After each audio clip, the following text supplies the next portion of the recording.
Badan Pelayanan Keuskupan Agung Jakarta. Jadi saya melayani Tuhan sudah dari tahun 80. Jadi tahun ini saya sudah 41 tahun di dalam ladang pelayanan Tuhan. Dan saya nggak pernah menyesal mempersembahkan hidup saya melayani Tuhan dari muda, karena pada pelayanan ini saya melihat bahwa Tuhan Yesus yang di kitab suci itu hidup, Allah yang hidup. Saya dengan Bu Esther dan kawan-kawan suka pelayanan ke desa-desa di Indonesia, dan kami melihat, beberapa kali kami melihat bagaimana Tuhan menyembuhkan orang lumpuh, ada anak buta dari lahir, ada orang kerasukan setan gitu kan. Bahkan Ibu Esther pernah ditantang oleh dukun yang paling hebat dari Flores. Jadi dukun ini katanya kita nggak bisa lari dari dia, karena nanti kita kunci pintu, dia tuh bisa masuk dari lubang pintu, tiba-tiba udah muncul di ruangan. Jadi kata Romo, ini dukun yang paling hebat, ditakutin katanya. Sekali waktu Ibu Esther bikin kebangunan rohani di lapangan. Dia datang. Nah, ketika dia datang, dia mau mengadu ilmu sama Bu Esther.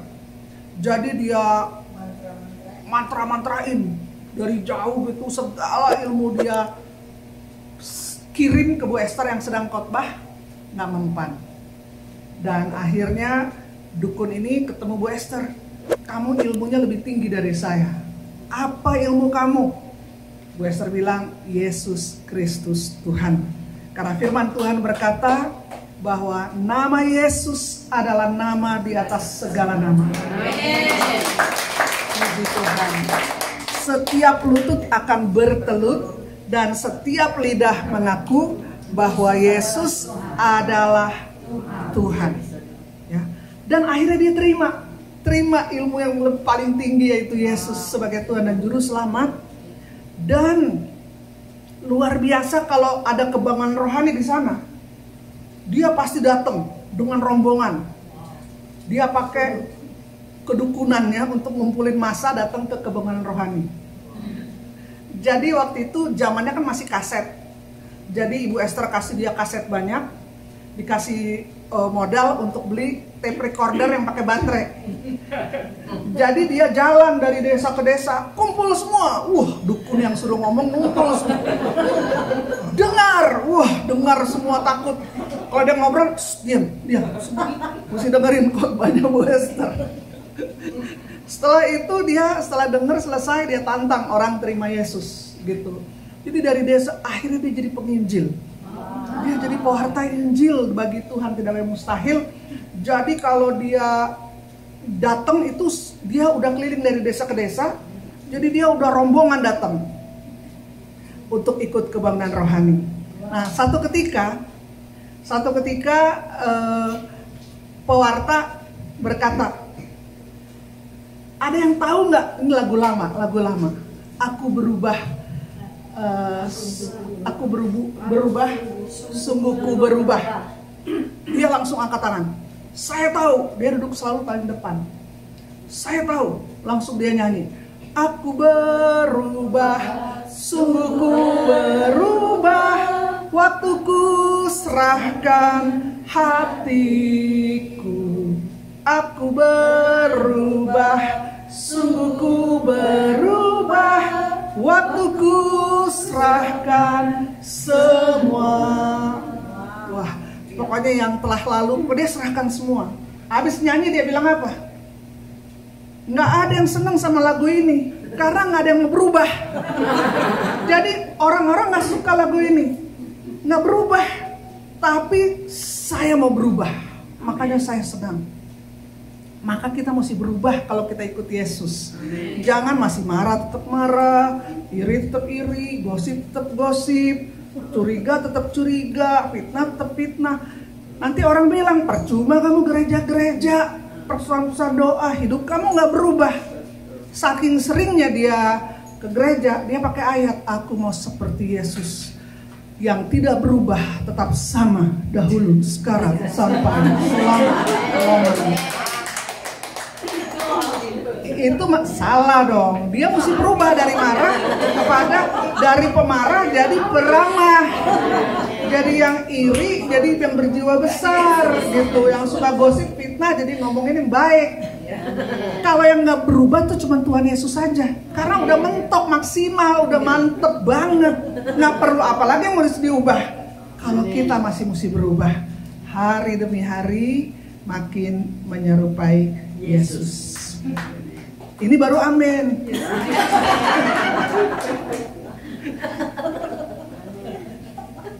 Jadi misalnya tahun depan kita ketemu lagi, wah kamu kok udah jadi lebih ramah ya.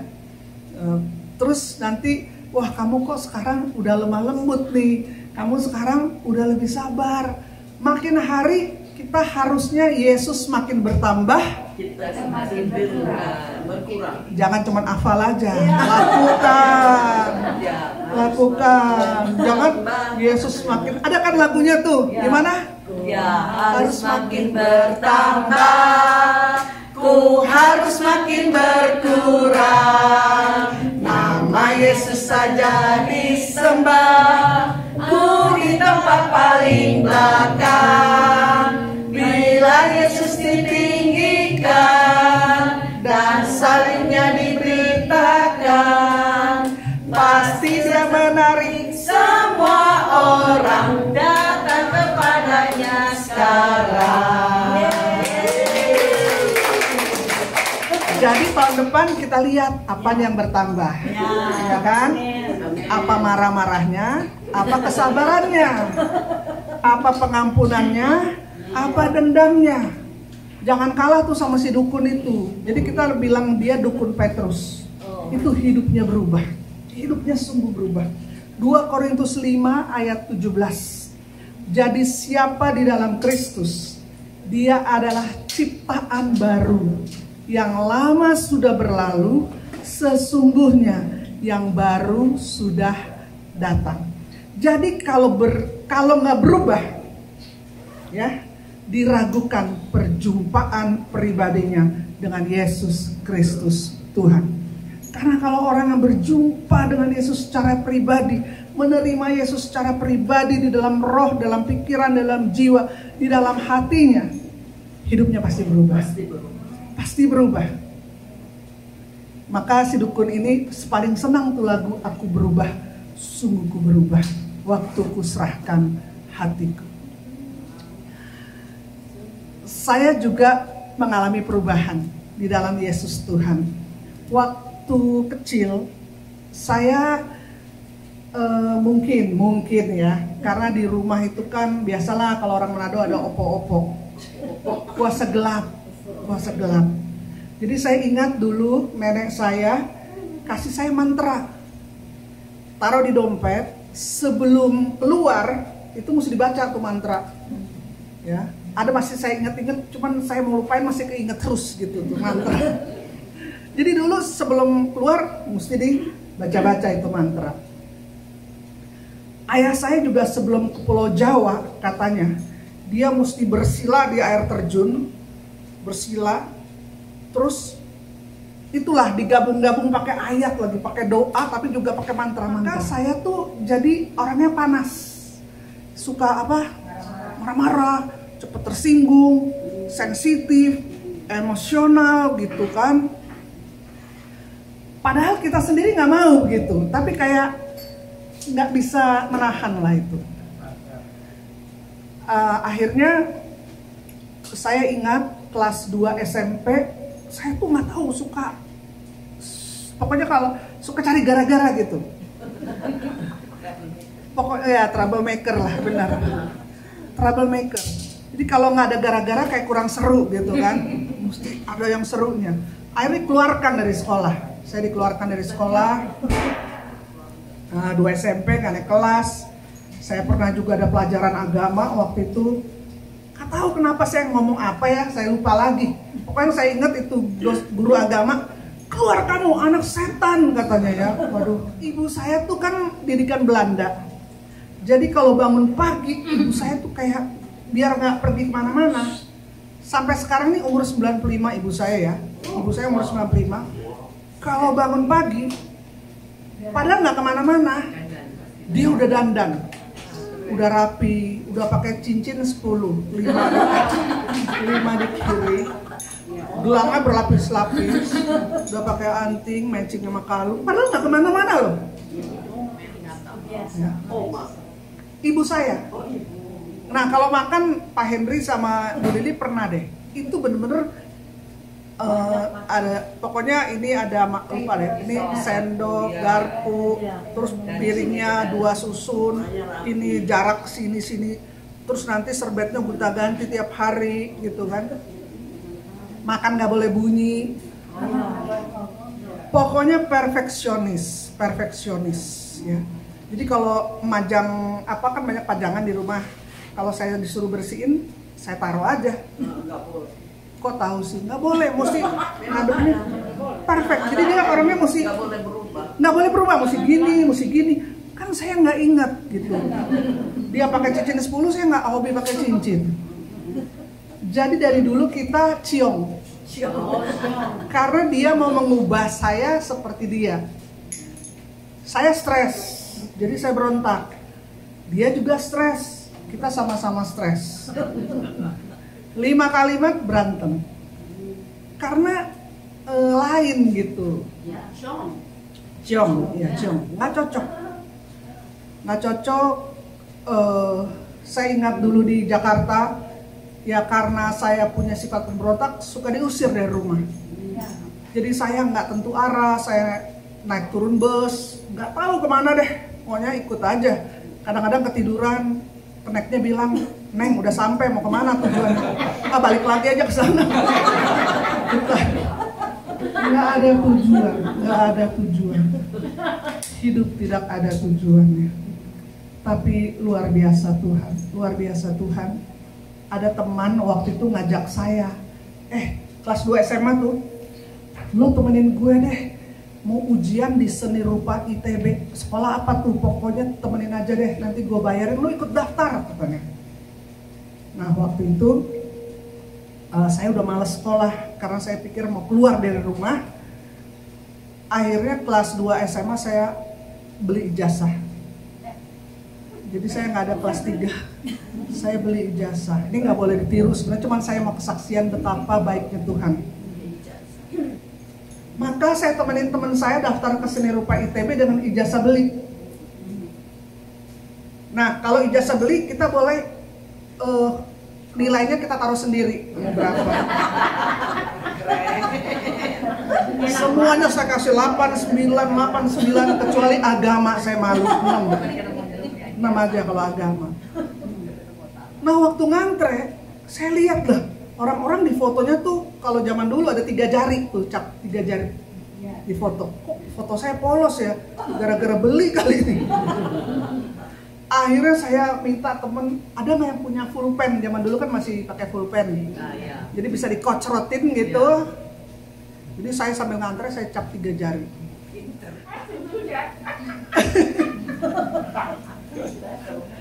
Nah udah gitu, pokoknya saya cuma nemenin teman saya aja. Dia tuh tahun lalu daftar nggak keterima, jadi dia bimbingan tes.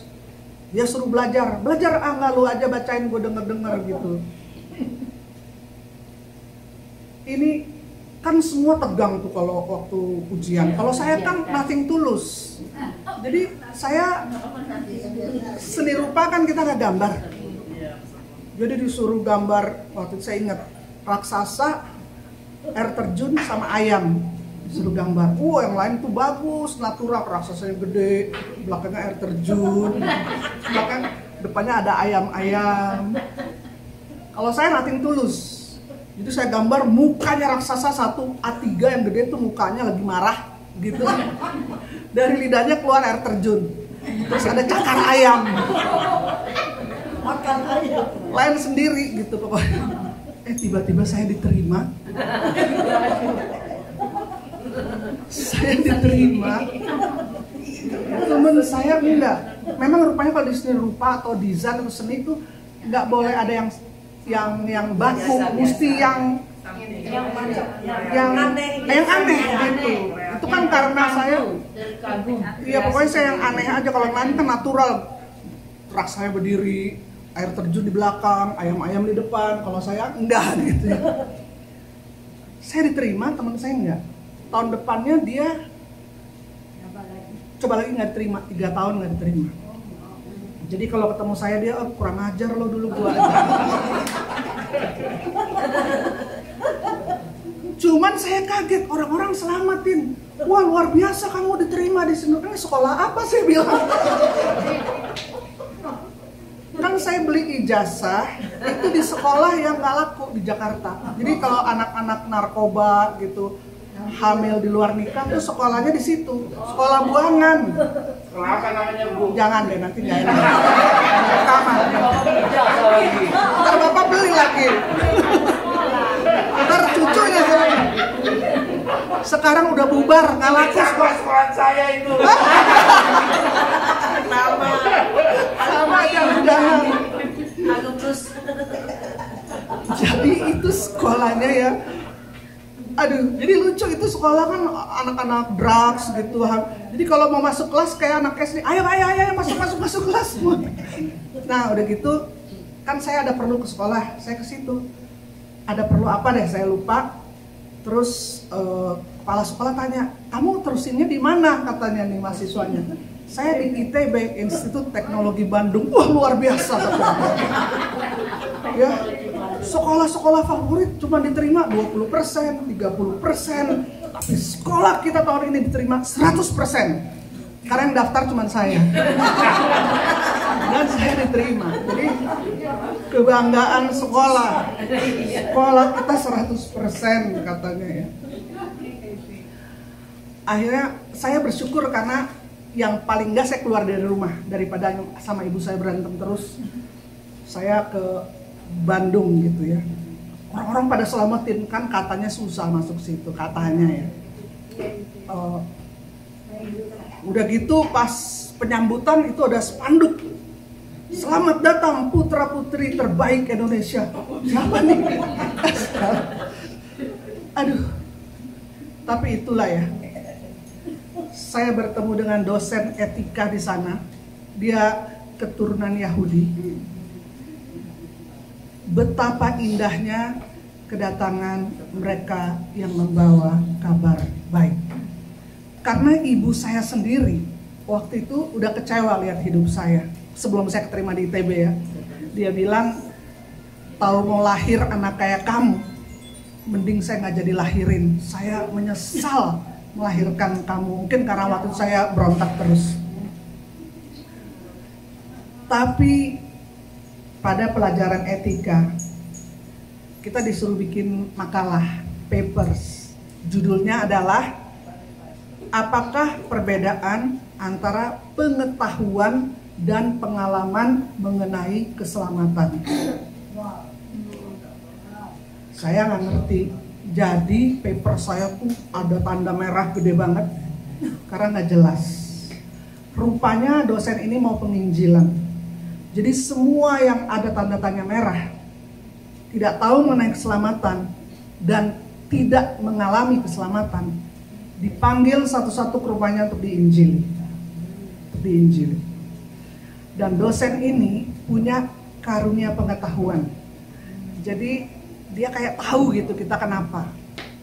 Waktu saya datang, dia udah bikin kursinya berhadapan, meja bundar di tengah. Jadi supaya kita lihat-lihatan gitu kan.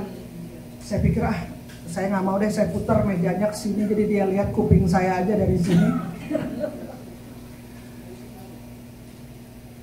Dan tiba-tiba oleh sabda pengetahuan dia bilang, "Kamu hidupnya begini. Saya kaget. Loh, kok dia tahu dari mana? Ini orang bule, keturunan Yahudi, orang Jerman. Orang tuanya mati di kamp gas waktu itu. Kok dia tahu hidup saya?" Tapi dia bilang, ayat pertama yang menyentuh hidup saya adalah Yesaya 1 ayat 18. Dia bilang bahwa sekalipun dosamu merah seperti kirmisi, akan menjadi putih seperti salju. Sekalipun berwarna merah seperti kain kesumba, akan menjadi putih seperti bulu domba. Inilah ayat pertama yang menyentuh hidup saya, bahwa sedalam-dalamnya dosa manusia, kasih Yesus lebih dalam lagi. Buktinya, orang yang pertama yang ada di Firdaus bersama-sama dengan Yesus adalah siapa? Penjahat yang seumur hidupnya jahat, tapi hanya oleh satu kalimat, Jesus, remember when you come into your kingdom. Maka Yesus berkata, hari ini juga kau bersama-sama dengan aku di Firdaus. Makanya sebrengsek-brengseknya orang, jangan kita menghakimi, karena kasih Yesus lebih dalam bagi setiap kita. Dan siapakah yang pertama kali melihat kebangkitan Yesus? Apakah Petrus? Apakah Yohanes? Maria Magdalena, wanita bejat yang 7 setan keluar dari dalamnya. Dialah diberi kehormatan untuk melihat Yesus pertama kali yang bangkit. Jadi di sini kita lihat kasih Yesus yang sungguh dalam. Akhirnya, kan saya waktu itu rasa ibu saya nggak menerima saya karena saya suka cium itu kan, suka, saya nyesel melahirkan kamu, tahu begitu, aduh pokoknya. Jadi coba bayangkan kalau kita nggak diterima sama ibu kandung kita, itu rasanya kayak apa? Ya, kadang-kadang saya suka lihat binatangnya, saya ngiri. Kok binatang sama anaknya tuh bisa ngebelain banget gitu ya? Kadang-kadang saya lihat misalnya penjahat, dia udah jahat, semua orang menolak dia, tapi yang masih menerima dia siapa? Ibu kandungnya. Tapi kok saya, ibu kandung saya kok reject, kecewa, karena saya nggak sesuai dengan standarnya. Nah, akhirnya dosen saya itu berkata, apakah kamu mau menerima Yesus sebagai Tuhan dan Juru Selamatmu secara pribadi? Saya berpikir ibu saya aja udah susah terima saya. Maka saya bilang gini, kalau Yesus mau terima saya mau terima dia. Dosen saya berkata, Tuhan Yesus sangat mau terima kamu. Apapun dosa kamu, dia sanggup putihkan seputih salju, seputih bulu domba. Akhirnya saya diajak berdoa. Saya bilang saya nggak bisa berdoa, ikutin doa saya sekalimat demi sekalimat. Maka dia berdoa, Tuhan Yesus, saya ikut Tuhan Yesus, ampunilah segala dosa saya. Saya bilang ampunilah segala dosa saya. Kemudian dia bilang, di dalam hati kamu aja, absen semua doa kamu, absen semua dosa-dosa kamu. Maka dalam hati saya absenin apa yang saya ingat. Nanti kalau sudah, kata dia, bilang sudah. Akhirnya sudah, Tuhan Yesus dia pimpin lagi. Saya buka hati saya, hidup saya, masuklah Yesus Kristus Tuhan ke dalam hati saya. Jadilah Tuhan dan Juru Selamat saya seumur hidup. Saya putuskan segala kutukan dengan kuasa kegelapan, curse dengan dosa turunan dalam nama Yesus. Saya putuskan. Pokoknya dia berdoa, saya ikutin. Tiba-tiba saya merasakan kasih Tuhan, penerimaan dari Tuhan. Ya, kayak ngerasain hadirat Tuhan, kasih kuasa. Saya nangis tuh. Saya nangis sampai hampir setengah jam kali saya nangis. Waduh, saya nangis. Tisu dia hampir sebox habis kali sama saya. Saya nangis ingus. Waduh, gak berhenti-berhenti saya nangis karena merasakan kasih Tuhan. Merasakan kasih Tuhan. Sejak itu, saya yang gak suka ke gereja, yang gak seneng sama yang rohani-rohani, saya bilang, munafik semua, gak seneng. Tapi sejak itu saya lapar dan haus akan Tuhan. Itu masih pada tahun 70-an. Jadi di mana kalau ada kebanggaan rohani gitu ya, saya datang. Nanti kalau ada tantangan, siapa yang mau didoakan ke depan, makanya saya paling depan. Saya nangis-nangis. Jadi kalau di foto hubungan rohani saya paling jelek gitu karena aduh mukanya coba nangis-nangis. Tapi saya lapar dan haus akan Tuhan gitu. Akhirnya ada persekutuan doa di kampus itu Oikumene. Saya ikut. Tapi teman-teman saya tuh pintar-pintar semua gitu. Jadi ada yang hafal ayat titik koma sampai 60 tuh bisa semua. Kita bilang apa gitu ya, Yohanes 3:16 sekarang begitu besar kasih Allah. Terus Yohanes 14 saya bilang akulah jalan hidup benda. Pokoknya 60 ayat kali. Disiplin. Sedangkan saya dulunya kan sekolah nyontek melulu ya.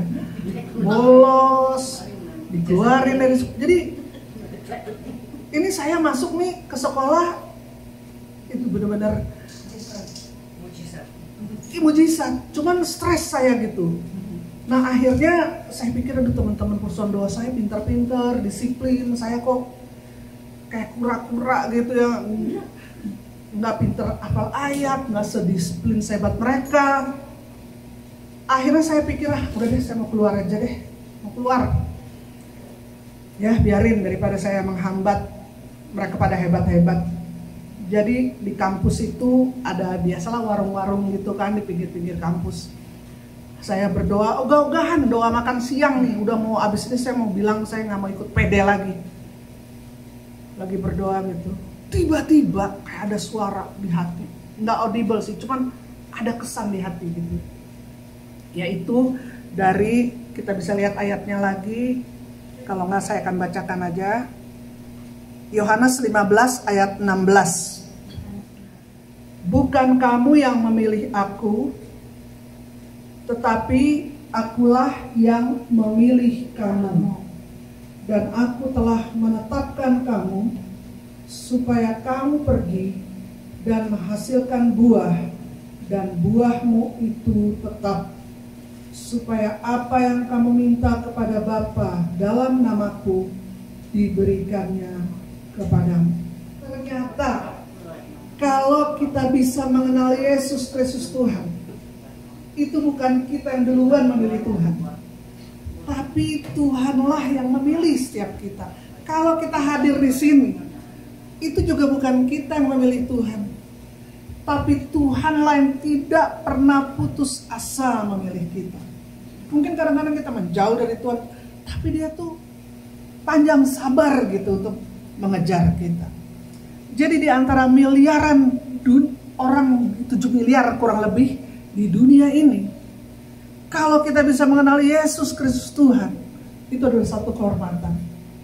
Bukan kita yang lebih dahulu memilih Tuhan, tapi Tuhanlah yang memilih kita dan menetapkan kita supaya kita pergi dan menghasilkan buah, dan buahmu itu tetap, supaya apa yang kamu minta kepada Bapa dalam namaku diberikannya kepadamu. Jadi waktu itu, jadi saya terharu di warung itu, saya terharu ya. Aduh Tuhan, kamu kok mau memilih orang seperti saya yang di-reject oleh ibu saya sendiri, kok kamu mau? Akhirnya itu membuat saya mau terus mengikuti pesan doa, dan Tuhan mengubah hidup saya luar biasa.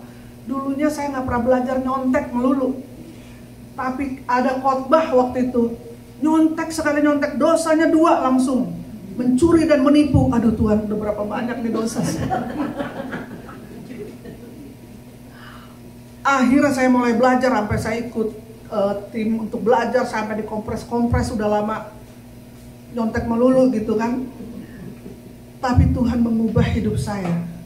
Akhirnya di angkatan saya di ITB itu, saya termasuk yang paling cepat lulus.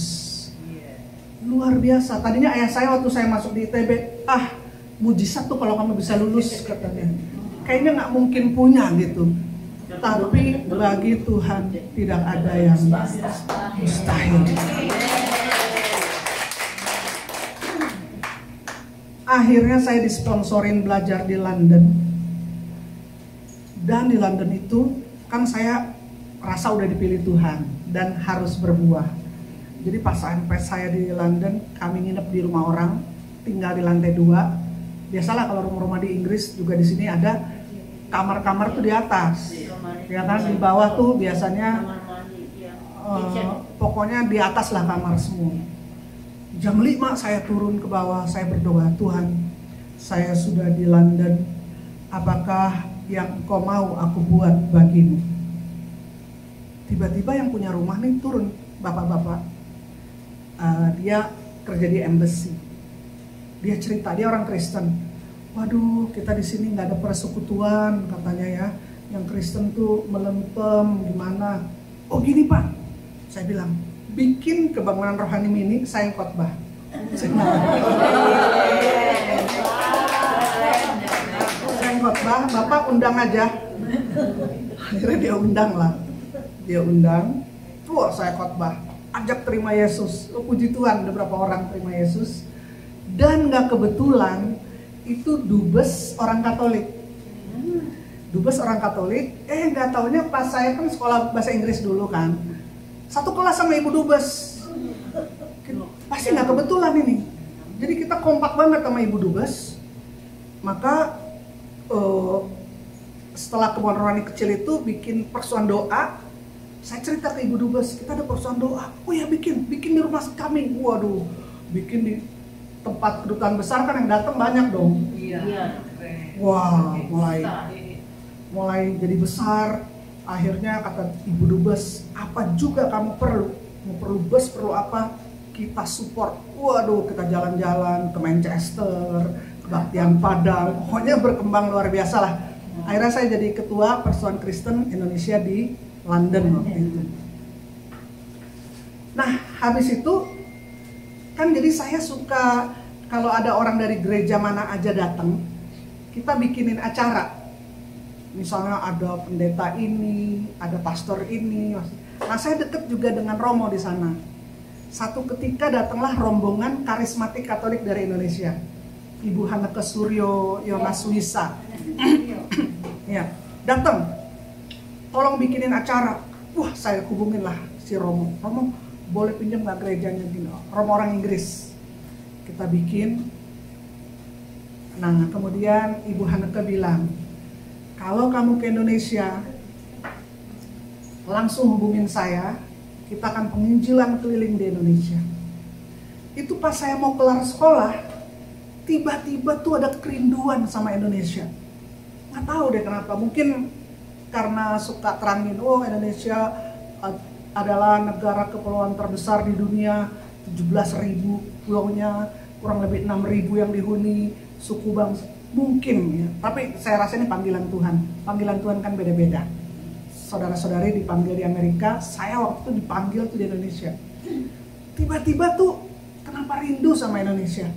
Sampai nanti kalau ada wayang kulit, kan suka ada tuh di kedutaan. Iya, Wayang kulit lah, itu kan biasa semalam dari sampai subuh kan.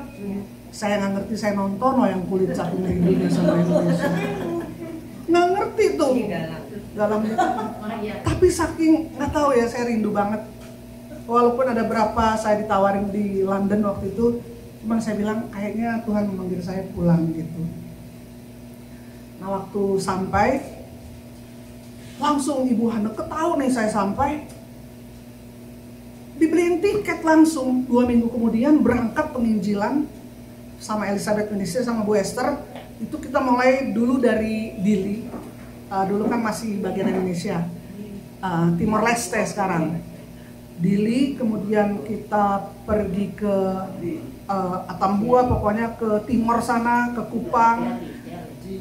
Kita nyebrang ke Flores, kita nyebrang ke Sumba, Sumbawa, Bali. Pokoknya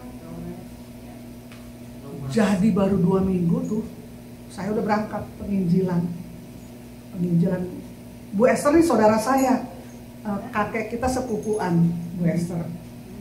Cuman waktu itu Bu Esther jarang kumpul keluarga, jadi saya cuma kenal kakak-kakaknya beliau gitu.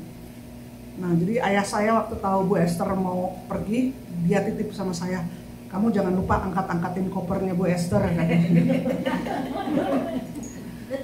Jadi waktu pelayanan pertama saya ikut karismatik ini, saya cuma ngangkat-ngangkat koper. Nggak dikasih bicara karena kan orang baru. Jadi saya cuma bagian angkat-angkat koper, tapi saya mau angkat koper kayak atau apa, saya mau bekerja untuk Tuhan. Gitu, kita ada tertanam di hutan lah, pokoknya seru-seru lah pengalamannya. Dan selama 6 tahun saya di Elizabeth Ministry, nggak dikasih seragam. Keanggotaannya tuh susah banget masuk. Nanti kalau ada acara apa saya disuruh tunggu di luar. Tapi itulah luar biasanya ya, maksudnya Tuhan yang memanggil. Jadi selama itu saya nggak diakui di Keuskupan Agung Jakarta. Saya cuman kepake kalau di desa-desa. Di desa-desa. Padahal jadi saya sebenarnya asalnya tuh dari GPIB, Gereja Protestan Indonesia Bagian Barat saya. Waktu saya pulang dari London, orang tua saya bilang, kamu nggak terdaftar lagi sekarang di GPIB. Rupanya kalau GPIB itu ada berapa puluh tahun tuh ada pendaftaran ulang. Ya. Nah karena kamu di London, saya nggak daftarin. Jadi saya tuh sebenarnya nggak terdaftar di gereja apa-apa waktu itu. Saya ketemu sama ketua sinode GPIB. Saya bilang saya udah pelayanan nih kalau di Inggris, saya udah suka bawa firman. Oh kalau di kita enggak. Kalau di GPIB ini yang boleh khotbah itu cuman lulusan sekolah teologi, mesti STH. Waduh, gimana ya? Jadi yang pelayanan di sini yang STH. Waduh, saya nggak bisa pelayanan nih. Selama 10 tahun saya nggak terdaftar di gereja mana-mana. Saya ikuti pimpinan Roh Kudus saja. Akhirnya saya jadi banyak, karena saya rindu sama Indonesia, Elizabeth Ministry ke desa-desa. Jadi saya ikutlah, ke desa-desa kemana-mana tanpa terdaftar. Jadi kalau ada surat pengutusan, nama saya di tip X. Karena nggak tahu nih gereja apa gitu kan. Tapi yang penting saya mau melayani Tuhan. Akhirnya ada satu romo, dia bilang, saya lihat Tuhan memanggil kamu di gereja Katolik deh. Karena selama ini kok kamu dipakai Tuhan di gereja Katolik? Saya juga pikir iya ya. Kenapa? Kan saya waktu itu bebas aja, terserah mau di mana, saya lagi cari-cari tuh. 10 tahun saya nggak ada gereja. Akhirnya Bu Esther juga bilang, udahlah, kan kalau kamu diterima di segala gereja, ada tanda surat diterima, kan kamu enak bisa khotbah di mana-mana katanya.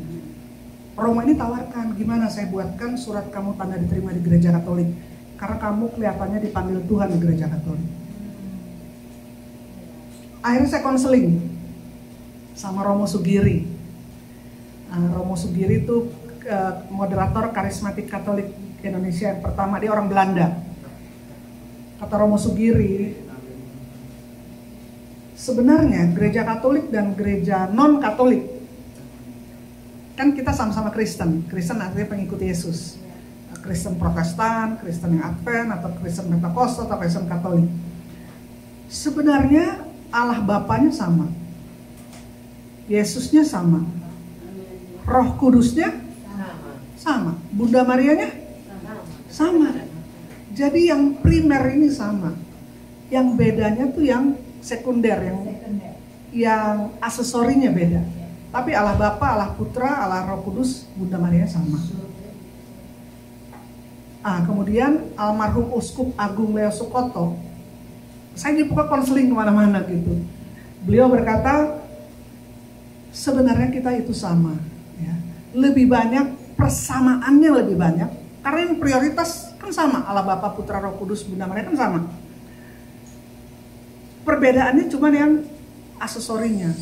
Jadi lebih baik kita bicarakan lebih banyak persamaan daripada perbedaan. Karena kerinduan hati Tuhan adalah kita menjadi satu, sama seperti Bapa dan Yesus. Singkat kata adalah, saya diterima di gereja Katolik karena saya lihat selama 10 tahun saya lebih banyak ke gereja Katolik pelayanan. Dan terus terang tadi saya bilang, kita melihat orang lumpuh berjalan beberapa kali loh di desa-desa. Ada yang batu-batu kan, gerejanya di desa-desa. Jadi orang nggak bisa pakai kursi roda. Kalau orang lumpuh itu diusung. Itu baru praise and worship, belum firman. Tiba-tiba orang menari-nari, rupanya itu orang yang diusung. sembuh. Pak Henry aja pernah waktu sama Karen ikut ke mana ya, Flores, mendoakan orang lumpuh, orangnya berjalan.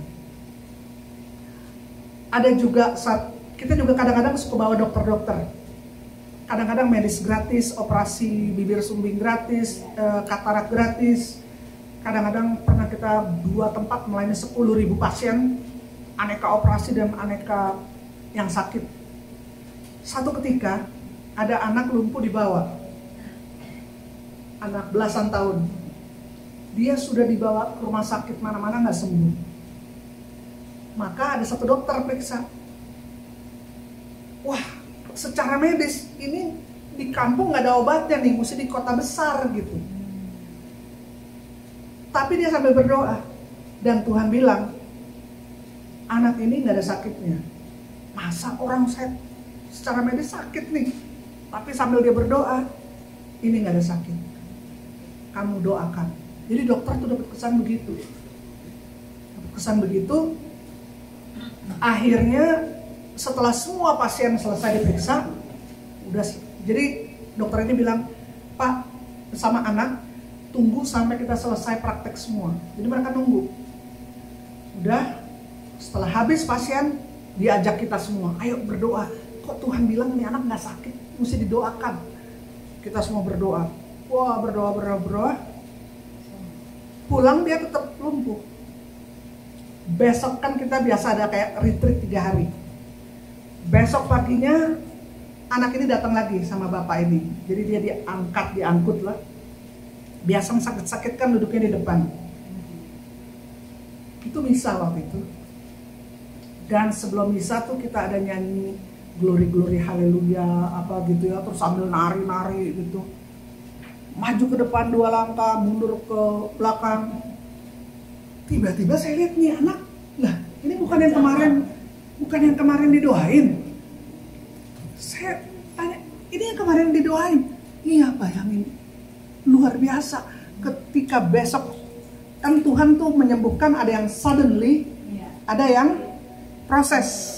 Yang proses adalah 10 orang kusta di depan Yesus nggak sembuh. Dia sembuh ketika berjalan mau melapor diri ke imam. Dia baru sembuh, tapi sayang yang kembali cuma 1 orang.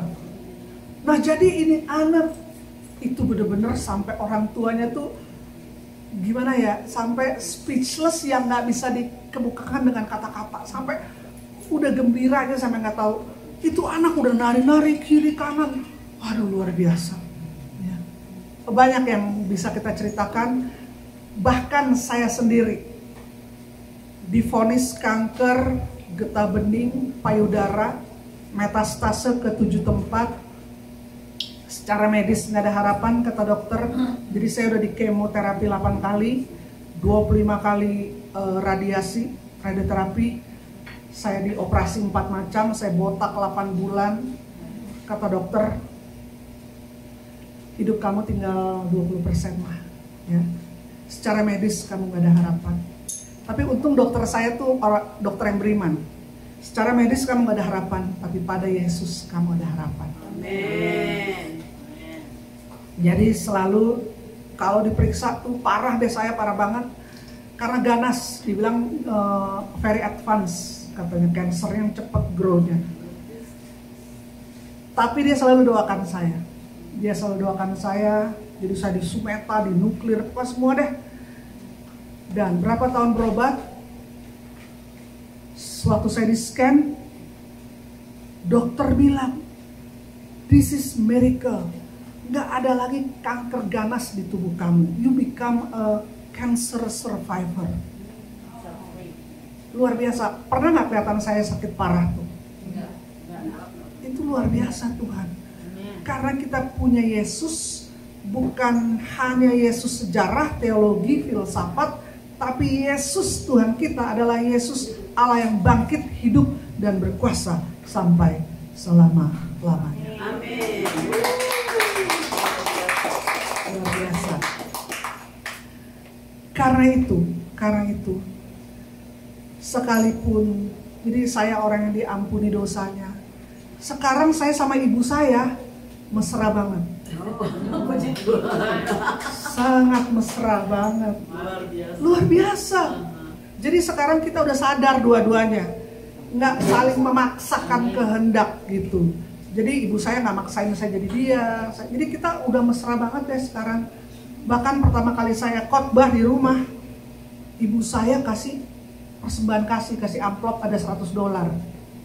Jadi saya padahal kan khotbah rumah sendiri, dia kasih ada amplop ada $100.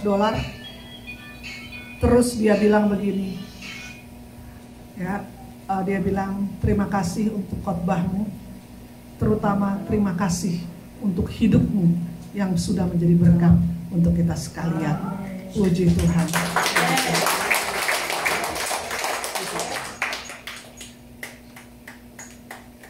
Puji Tuhan.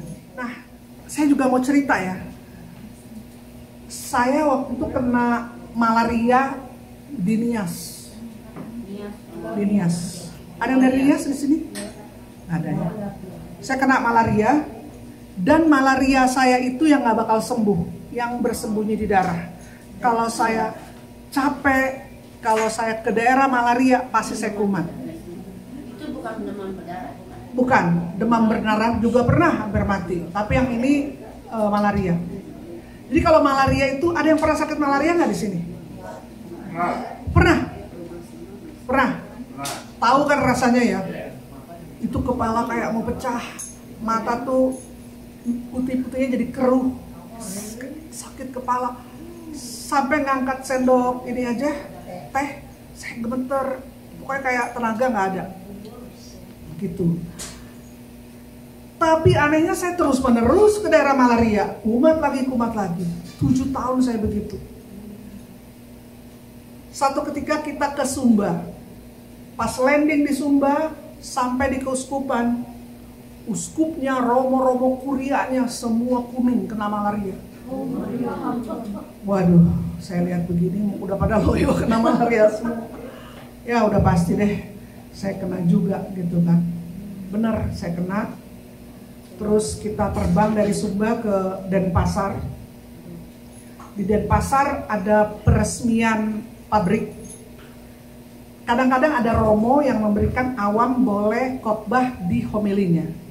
Nah waktu itu misa, Ibu Esther diminta khotbah oleh romo sharing di homili. Bu Esther udah lihat saya begitu, kamu gak usah ikut deh, udah kumat. Saya kalau lagi sakit parah atau lagi sedih, lagi banyak masalah, saya paksain mesti misa atau mesti pede. Kalau nggak saya bablas ntar sengsara atau sakitnya. Jadi saya ikut, semua duduk di depan, saya duduk di bangku kedua supaya kalau saya pusing tuh saya pegangan. Nah, akhirnya waktu itu Ibu Esther khotbah tentang Lazarus dan Maria Magdalena, Maria dan siapa? Marta. Jadi iman yang menyembuhkan itu bukan iman yang past tense atau future tense, tapi iman yang present tense, now. Yang now. Karena waktu Tuhan Yesus datang, si Marta bilang, aduh kamu terlambat, coba kamu datang kemarin-kemarin, Lazarus nggak mati. Karena dia percaya Yesus kuasanya cuma yang present tense. Yesus bilang, aku adalah kebangkitan dan hidup. Iya, nanti kamu akan membangkitkan orang hidup. Future tense. Tapi Yesus mengajarkan pada mereka, Yesus bukan hanya berkuasa di past tense atau future tense, tapi juga di present tense, now. Makanya dia bangkitkan, now Lazarus bangkit. Kemudian Ibu Esther bagikan tentang wanita pendarahan 12 tahun. Dia point of contact-nya apa? Jika kujamah saja ujung jubahnya aku sembuh. Jadi saya waktu itu saya bilang, Tuhan 7 tahun saya udah capek nih sakit malaria. Saya percaya now you can heal me. Not only yesterday or future, but now you can heal me. Present tense. Terus saya juga point of contact saya apa? Saya bilang nanti kalau saya sambut tubuh Kristus, saya sembuh. Asal aku sambut tubuh Kristus, aku sembuh. Maka waktu itu saya jalan ke depan, saya pusing gitu ya. Ketika Romo berkata, tubuh Kristus, amin. Saya makan, pasti sembuh. Kan itu perempuan asal ku jamah ujung jubahnya, aku sembuh. Jadi asal ku terima tubuh Kristus, aku sembuh. Jadi seluruh perayaan Ekaristi itu adalah perayaan kesembuhan, perayaan mujizat. Asal kita beriman. Pulang, udah selesai, saya masih pusing. Selesai misa, ada yang tahu saya hamba Tuhan, jadi mau konseling. Jadi dia datang ke saya, bu, boleh konseling nggak? Hampir saya tolak, saya bilang, aduh saya lagi sakit kepala nih, lagi kumat malarianya. Tapi kan saya nggak beriman kalau gitu. Jadi saya bilang, ibu silakan duduk. Duduk, ibu cerita ke saya. Jadi saya sambil mau sakit kepalanya, pusing banget, dia cerita masalahnya. Saya sambil denger aja. Karena kadang-kadang dengan kita mendengar, itu pelayanan. Orang itu juga sembuh. Mendengarkan dengan penuh kasih, bukan mendengarkan sambil oh ya terus. Mendengarkan dengan penuh kasih itu menyembuhkan. Maka saya dengarkan sambil saya sakit kepala. Tiba-tiba 20 menit kemudian mata saya jadi terang. Itu benar-benar kekuatan ada, terus sakit saya diangkat. Itu sekitar tahun 96-97. Saya mengalami itu sampai sekarang, nggak pernah sekalipun saya kumat lagi malarianya. Ya. Makanya kalau ada lagu dengan apa akan kubalas segala kebaikan, nggak bisa dibalas. Ya biar mempersembahkan hidup, tenaga, uang, apapun, nggak bisa membalas kasih Tuhan yang mengampuni dosa-dosa, yang menjadi jalan keluar pada banyak jalan buntu dalam hidup ini, yang menyembuhkan penyakit, bahkan yang menyediakan tempat bagi kita di surga mulia. Yesus berkata kan, aku adalah jalan dan kebenaran dan hidup. Dan Yesus berkata, jangan gelisah hatimu, di rumah Bapakku banyak tempat tinggal. Aku pergi ke sana dan aku akan kembali, aku menyediakan tempat bagimu dan aku akan kembali dan akan menjemput engkau kembali. Akhir hidup kita dalam Yesus Kristus Tuhan, happy ending, pasti bahagia. Maka para rasul berkata, penderitaan yang kualami sekarang tidaklah sebanding dengan kemuliaan yang aku akan terima dalam kekekalan. Orang-orang untuk menjadi citizen Amerika aja berjuang luar biasa. Saya dengar ceritanya Ibu Maria pagi-pagi, aduh luar biasa. Banyak dari kita untuk jadi citizen Amerika itu luar biasa perjuangannya. Maka Tuhan menawarkan yang lebih hebat dari Amerika Serikat, yaitu citizen kerajaan surga. Kita punya Allah Tritunggal. Allah kita sebut Bapa di dalam sorga. Firman-Nya kita sebut Yesus Kristus Tuhan. Rohnya kita sebut Roh Kudus. Manusia pun juga 3 in 1. Ada tubuh, jiwa, dan roh. Allah juga gitu, Allah Bapa, Allah Putra, yaitu firman-Nya, dan Roh Kudus adalah rohnya. Nah, karena begitu besar kasih Allah akan dunia ini, sehingga Ia mengaruniakan Putra yang tunggal, supaya setiap orang percaya kepadanya tidak binasa, melainkan beroleh hidup yang kekal. Sorga tuh nggak bisa ada setitik dosa pun nggak ada. Karena itulah Yesus mati menebus dosa kita, sehingga kita dikuduskan seputih bulu domba, seputih salju. Itu bukan karena kebenaran kita, tapi karena anugerah dan pengorbanan Yesus Kristus Tuhan. Maka Ibu Esther suka bilang, biar saya hidup 1000 tahun lagi dan saya persembahkan seluruh hidup, tenaga, waktu, uang, gak pernah cukup untuk membalas kasih Yesus. Ada satu ayat terakhir yang ingin saya bagikan adalah Matius 5 ayat 19. Makanya kalau saya suka nyanyi lagu Ku kagum hormat akan, kadang-kadang saya nangis. Misalnya lagu dengan apa dapat kubalas, ya gak kuat saya gitu.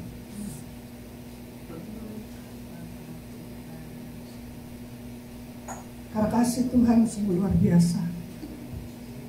Kalau kita bisa menjadi citizen dari kerajaan sorga, itu karena anugerah Tuhan itu luar biasa. Matius 5 ayat 19. Ternyata di kerajaan sorga itu ada tingkatan-tingkatan. Maka kita pesanlah tingkatan itu sejak kita di dunia ini. Ayat 19. Kita baca ya. Karena itu siapa yang meniadakan salah satu perintah hukum Taurat, sekalipun yang paling kecil, dan mengajarkannya demikian kepada orang lain, ia akan menduduki tempat yang paling rendah dalam kerajaan sorga. Tapi siapa yang melakukan dan mengajarkan segala perintah-perintah hukum Taurat, ia akan menduduki tempat yang tinggi. Ternyata di kerajaan sorga itu ada tempat yang paling rendah dan ada tempat yang tinggi. Ya. Jadi kalau kita menerima Yesus Kristus Tuhan, 1 dinar semua masuk sorga. Tapi ada tempat-tempatnya dalam keabadian. Kadang-kadang kalau kita mau nonton show atau mau nonton apa, wah kita pesan tempat duluan, booking. Misalnya ada yang VIP gitu, ada kelas 1, kelas 2, kelas 3. Nah sekarang di kerajaan sorga juga kita mesti booking dari sekarang. Ya, kita terserah mau asal bablas aja masuk ya nggak apa-apa juga. Tapi di sana ada tingkatan-tingkatannya. Dan biarlah kita sama seperti kita berusaha untuk jadi citizen Amerika, kita harus lebih berusaha menjadi citizen dari kerajaan sorga, the unshakable kingdom. Yesus kan selalu beritakan kerajaan, bertobatlah sebab kerajaan sorga sudah dekat. Dan biarlah yang terakhir, tadi saya bilang ini terakhir, tapi benar-benar ini terakhir, adalah Bunda Maria. Kita semua tahu, fiat voluntas tua. Bunda Maria berkata apa? Aku ini hamba Tuhan, terjadilah kepadaku menurut perkataan. Untuk mendapat tempat yang paling tinggi, kita tuh mesti menjadikan ini seperti Bunda Maria, bahwa aku nih hamba Tuhan. Kalau zaman dulu, kalau di Jakarta sekarang, wah silakan hamba Tuhan, itu dihormati, duduk paling depan, biasa pengkhotbah, makan yang bagus, ya. Kalau hamba Tuhan terhormat kalau di Jakarta sekarang. Tapi zamannya Bunda Maria, hamba zamannya Bunda Maria itu slave, budak, tidak punya gaji, nggak punya pendapat, slave. Jadi dia menslavekan dirinya kepada Tuhan. Pokoknya Tuhan, aku ini hambamu, bukan saya ini pekerjamu, saya ibumu, enggak. Aku ini hambamu. Yaitu apa saja yang disuruh Tuhan, dia kerjakan. Maka kalau kita mau mendapat tempat yang tertinggi dalam kerajaan sorga, kita jangan cuma jadi suruh-suruh Tuhan. Kadang-kadang Tuhan kita suruh jadi satpam, jaga rumah saya Tuhan biar nggak ada maling. Jadi tukang parkir, tolong mobil saya Tuhan jangan hilang. Kita suruh-suruh jadi kurir, tolong supaya proposal saya diterima. Tapi sekaranglah saatnya, Tuhan, apakah yang Kau mau aku buat bagi aku ini hamba Tuhan. Terjadilah kepadaku menurut perkataan. Amin. Kita nyanyikan satu lagu.